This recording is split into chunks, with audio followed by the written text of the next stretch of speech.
Elisha ప్రవక్త గారు ఒక ప్రాంతము గుండా వెళుచున్నారు. త్రావులు పోవచ్చుండగా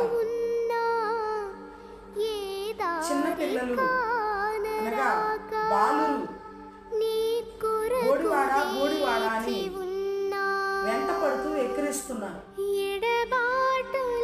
అయితే ఎలీషా ప్రవక్త గారు వెనక తిరిగి ఒక మాట అన్నారు.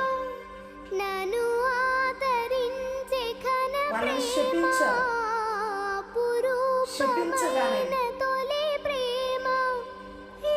2 ఆడ ఎలుగుబంటులు వచ్చి